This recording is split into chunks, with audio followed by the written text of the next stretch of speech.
Hi folks, you're with Tacitus today. Tacitus today, your pushback channel.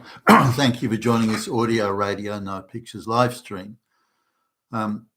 Listen to this presentation as you drive along in your truck or your car, or put in those earbuds and listen to it on public transport. In this essay, I'd like to talk about a story that the globalist media don't seem to know what to do with, how to handle it, how to present it, whether to talk about it in depth or not. And so they're trying to cherry pick it to push, again, the ideological angle. Now, this is about an alleged Australian woman in her mid-20s who was allegedly raped in Paris recently, like over the last week or so, by an alleged group of African men, as she apparently described it. So let's just have a little look at this now. The globalist media, certainly in Australia and Britain and elsewhere, seem to be very hesitant to mention that the alleged rapists were black, and some are claiming Islamic. That seems to also be off the agenda. They don't really want to tell us much about, if anything, about the woman, about her age. I think is about all we know. And the police investigation seems to be taking an unusually long time. You think it wouldn't be that hard. They've got photographs, as in security camera footage of at least one of them, and as I understand it, they've got street cam of others. Yet somehow nothing seems to be coming. I mean, are the police concerned that if they go and make arrests, there'll be riots, and they don't want that because it's a bad look with the Olympic Games coming up? So, are there politics in this? Are there other issues we're not being told about? Now, the police investigation, while taking a long time, is allegedly still an operation. So maybe the facts will come out later on. But there must be something else that's influencing this. It's just as simple. You've got cam footage of the guy. Arrest him if that's there. But for some reason, nothing seems to be happening, unless it's happened in the last few minutes or so. Now, what we do know is that an Australian or someone that's allegedly Australian is in a red light district of Paris, a very rough area, very dangerous area, and it's where some of the seediest nightclubs and and so on places in Paris exist. So it's not a place you'd necessarily want to visit. It's not far away from, say, iconic places like the Moulin Rouge, for example, where people may go to groups of people may go out to attend the Moulin Rouge. So now the deal is that this woman, 25 years old, we're told, or 24 or 25, is in this very dangerous area of Paris at 5 o'clock in the morning on her own. To what extent she speaks French is not understood. She must speak some, but maybe not very much. And in those parts of the city there, I can't imagine that many people would speak English, assuming, again, she comes from Australia. So, and she's apparently about 5 in the morning on her own at this very dangerous part of Paris, is set upon by 5 men, black men, African men, who allegedly rape. I'm not sure it's actual rape or attempted rape or something like that. Now, apparently her dress she's wearing a dress, like a nightclubbing type dress, and it's inside out. So that suggests that she had her clothes, she was undressed at some point and then put the dress back on in a hurry and got it the wrong way around, as an inside out, and then managed to run away.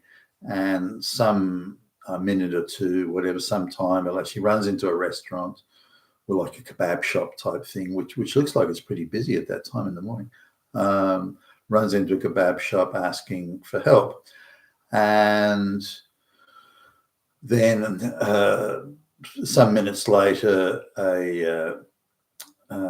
she's inside the shop and well secluded, and somehow a member of the gang that supposedly raped her somehow knows that she's in there. I don't know how, but knows that she's in there, and comes into the kebab shop, and she says that the alleged rape victim says he's one of the guys that pack raped me, gang raped me. So the black man is confronted somehow with this.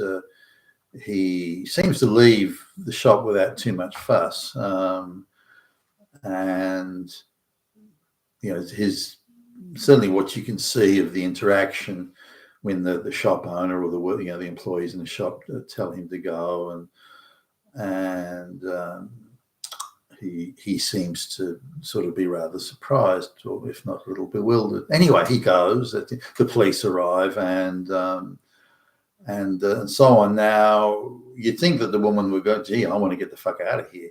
But instead, she, as the news reports claim at least, that she decides to stay on in Paris indefinitely. Now, I don't know where she's staying, or I mean, is somebody paying for this? Is she paying for it? Because Paris at the moment, with the Olympic Games coming up, the hotel rooms are double, triple what you'd pay under other circumstances. So how can she afford to stay in Paris? Is some NGO or something paying for her? Is she living in a tent on the street, or what's happening there? That could do with some explanation, because it wouldn't be cheap to stay on in Paris indefinitely at the moment. Now, as I understand it, she's on her own. So here's this woman who's been allegedly gang raped. Surely she'd be feeling a little vulnerable and out of sorts, and you want to be around your family. So maybe they've come from Australia to Paris. Now, again, the Western media seems to be rather coy with this. They'll mention it only insofar as, woman raped, evil men responded. They'll go that far, but then they don't want to talk about, the black or the Islamic angle. They're very coy about what was she doing at 5 o'clock in the morning in one of the most dangerous districts of Paris, for goodness sakes, where cultural diversity and genetic enrichment are very, very widespread, and it's a very dangerous place for anybody.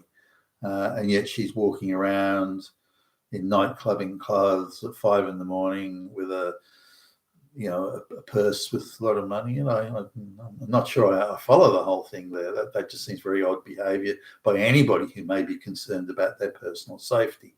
I mean, I wouldn't walk around in an area, even when I was a much younger, fit guy doing martial arts. I still wouldn't walk around in an area like that.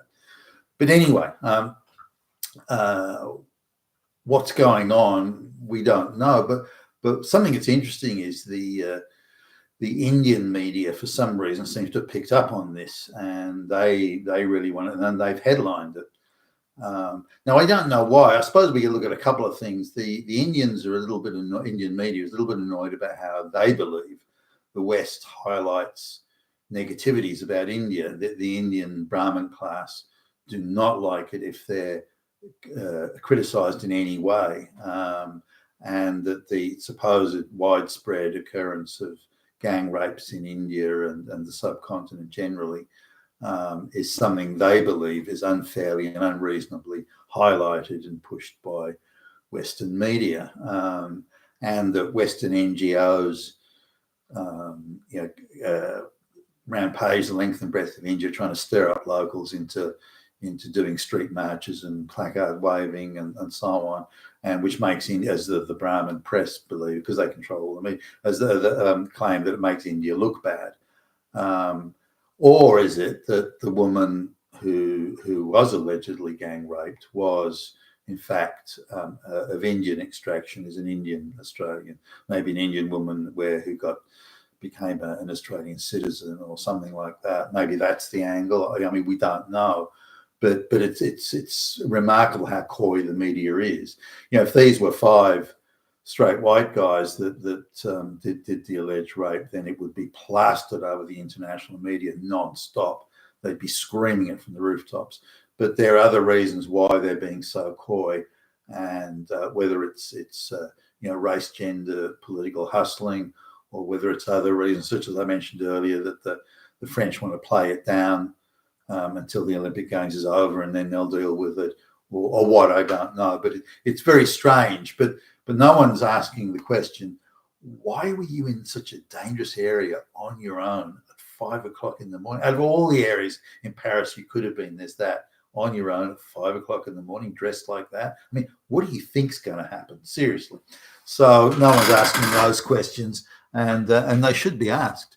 You've been with Tacitus today, your Pushback channel, and thank you for listening.